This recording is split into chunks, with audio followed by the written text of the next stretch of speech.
And that is what it's going to take to win those games. Get ready for the changing meta in segment 3 in the next phase.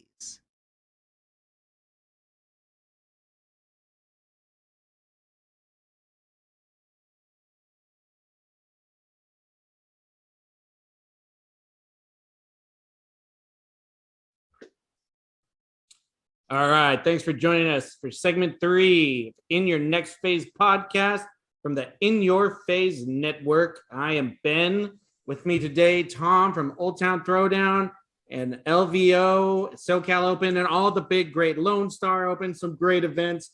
We got Jeremy, captain of Team America, ironic because he's French. And, if you missed our last 2 segments, really encourage you to guys go back, check them out. We heard some great points about what the meta is looking like, in the recent times and what's maybe coming next, how to succeed in that current meta. And so for our final segment here, we're going to be looking at what is coming next. What should we be thinking about in the future?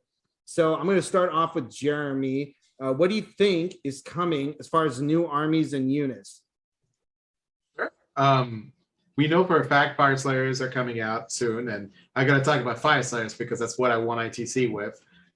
What I'm looking forward to the Fire Slayer book to maybe address like their position currently in 3.0 is battle tactics. Honestly, like the army today functions pretty well for the game. It just needs battle tactics to do better. Its monster options are not super great, so it doesn't necessarily perform very well on the current mechanic.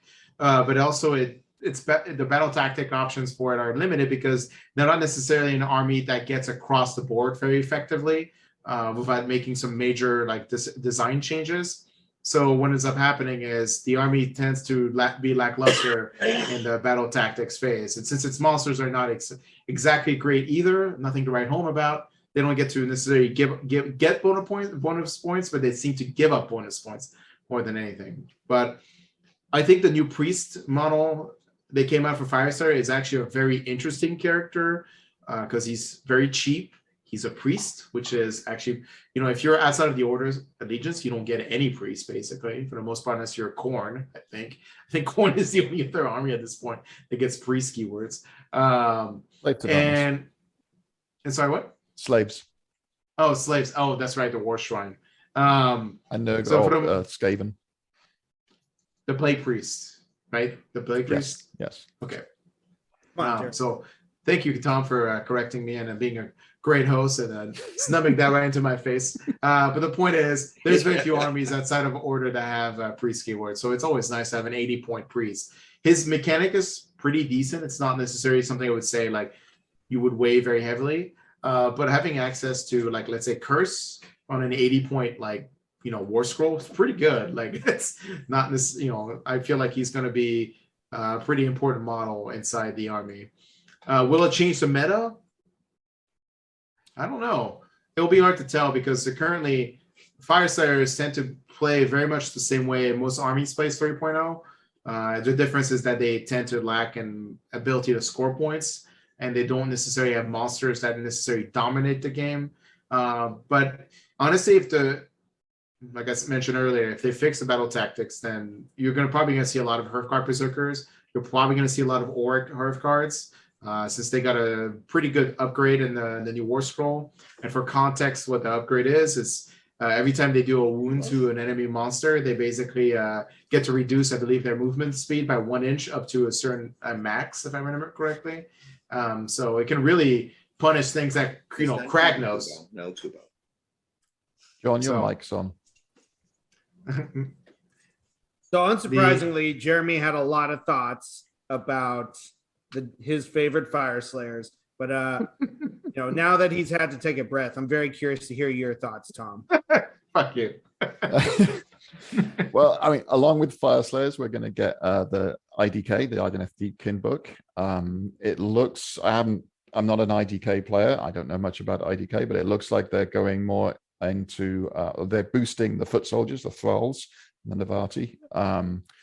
We've also found out that you can have battle line sharks, I think, and maybe more turtles. Yep. So we're going to be seeing a lot of changes to IDK. Hopefully not the eel spam that we lived with for a few years. Ever. Yeah. But I think more interestingly is what could happen with White Dwarf releases. With the latest White Dwarf release for Beasts of Chaos completely changed the army with just really a single war scroll change and some monster actions and some battle tactics. The +2 rend army-wide mechanic that they suddenly threw in as a random White Dwarf rule can really change that army, or will really change that army, and may even change the meta. We've had a meta since 3.0 released of just save stacking.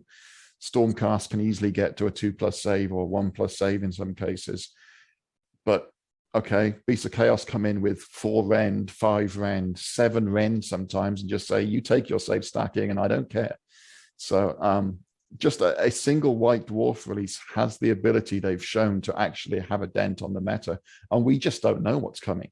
We have no indication of what's coming in White Dwarf at all, other than the books that have the armies they've already done. Obviously, they're not going to get another one. So who knows? Yeah, I think that's a really great point to bring up. Obviously, we're thinking about the new box set coming out, and with that White Dwarf tease, definitely going to be a game changer. I know that there's rumors going along around Skaven, maybe also emerging soon, and I'm curious what you guys think Skaven might need to see change to bring back themselves as a threat. Everything.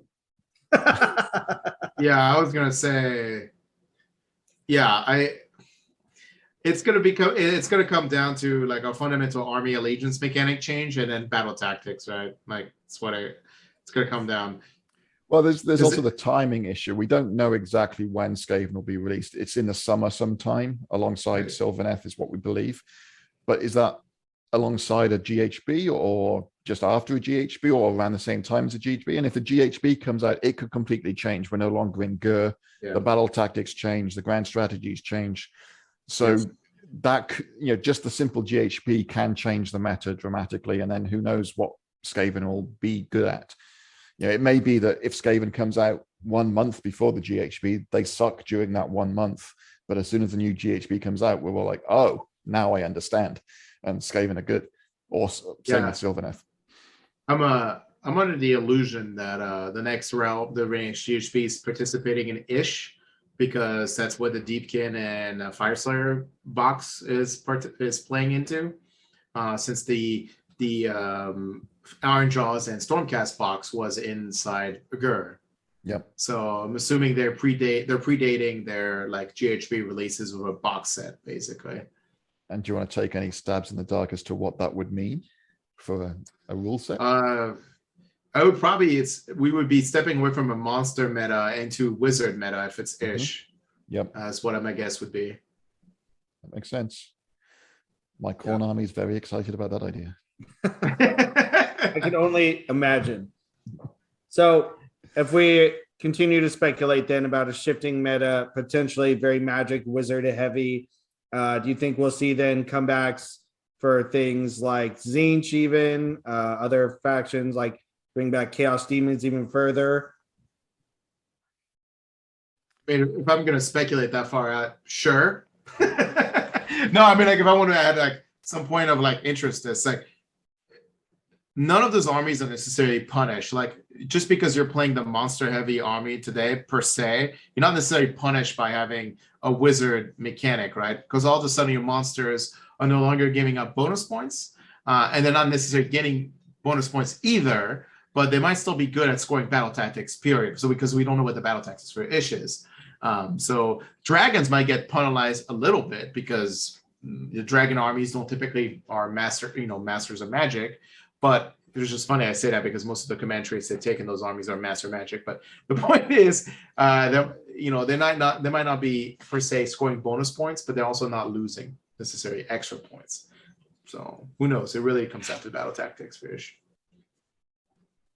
Sounds good. So knowing that Jeremy's World's wrapped up very much and AOS World's coming up, I was wondering, Tom, if you could take us through some upcoming events, particularly in the US, for those of us who don't have the privilege of making it to AOS Worlds, and what you think is going to be big at those events.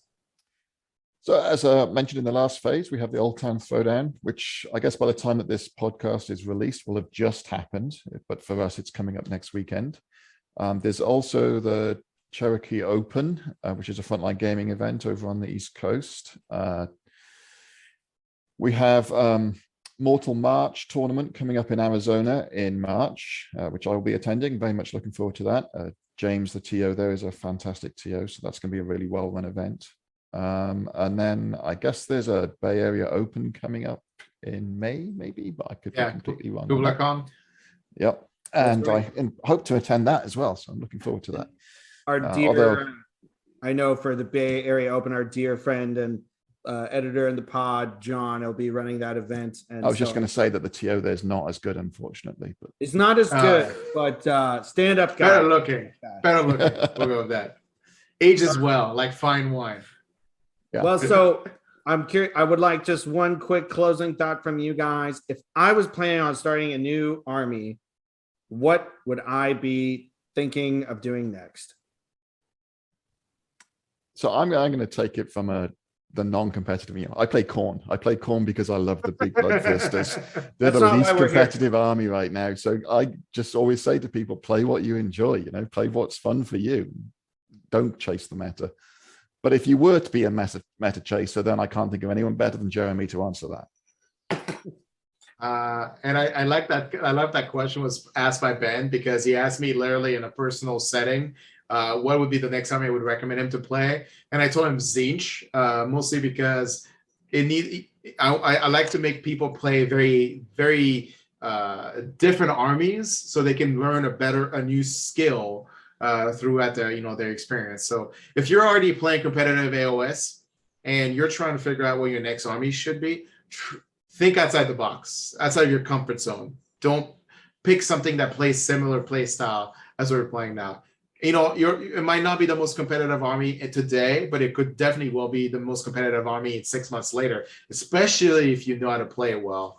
We talked in the previous segment about knowing what your opponents do, being a key factor in determining how you win. There's no better way than knowing how your opponents do by playing something you're definitely not in your comfort zone playing. So that's my recommendation. That's awesome insight. Well, I really appreciate your time, gentlemen.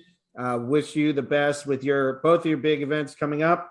And, I think that we had a great conversation about what the meta is looking like during LVO, coming out of LVO, what we can do to succeed in it. You got to be ready to handle those dragons and what we can expect next.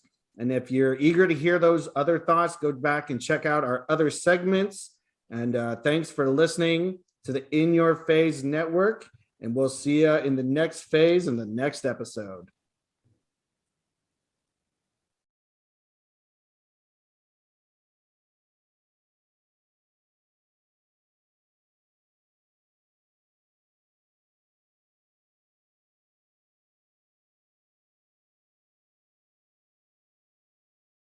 Thank you for joining us on the Next Phase podcast. This has been an In Your Phase media production. We'll see you next month. In Your Phase.